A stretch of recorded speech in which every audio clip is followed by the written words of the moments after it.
अस्सलाम वालेकुम दोस्तों, मेरा नाम डॉक्टर कैसर फारूक है। आज मैं आपसे बात करूंगा कि शुगर के पेशेंट में एक बहुत जो कॉमन टेस्ट बाज़ वक़्त करवाया जाता है, जो ये बताता है कि आपका पिछले कुछ अरसे में आपका शुगर का कंट्रोल कैसा रहा है। तो उस टेस्ट का नाम है HbA1c। HbA1c से बनता है कि जो आपके ब्लड के खुलके हैं, जिसमें रेड ब्लड सेल्स होते हैं, उनके साथ जब शुगर लेवल अटैच होते हैं, तो वो आपके टोटल 3 माह के अंदर जो या 3 से 4 माह के अंदर जो उसके साथ शुगर अटैच हुई है रेड ब्लड सेल्स के साथ, उसको देखने का जो टेस्ट होता है उसे हम HbA1c बोलते हैं। क्योंकि शुगर के चेक करने का ये 3 माह का टेस्ट होता है, लेकिन इसमें मेन वजह इसको 3 माह के बाद चेक इसलिए करते हैं क्योंकि जो रेड ब्लड सेल्स होते हैं उनका लाइफ स्पैन 3 मंथ्स होता है। तो इसलिए आपके अगर रेड ब्लड सेल्स की कमी है, ज़्यादती है, ये जो चीज़ें रेड ब्लड सेल्स को वेरिएशन लाती हैं, उनके साथ ये HbA1c का टेस्ट इसमें वेरिएशन आ सकती हैं। अब शुगर के मरीज़ों को जब शुगर डायग्नोज होती है, एक तो वो अपनी फास्टिंग शुगर चेक करते हैं, रैंडम शुगर चेक करते हैं, या किसी भी करीबी अच्छी लेबॉर्ट्री से HbA1c का टेस्ट करवाते हैं। तो इसमें कैसे पता चलेगा कि उनकी क्या रेंज है? अगर उनकी HbA1c की रेंज 5.7 से कम है, यानी 5.7 से कम है, तो वो नॉर्मल कंसीडर होंगे।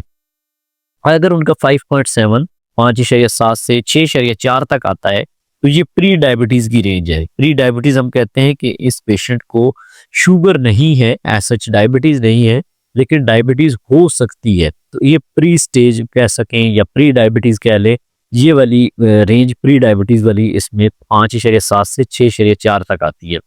अगर 6.5 से आपका HbA1c बढ़ जाए या ज्यादा हो जाए, तो इस स्टेज को हम फुल फ्लेज यानी पूरी तरह डायबिटीज का नाम देते हैं कि अब आपको डायबिटीज लाइफ में हो चुकी है।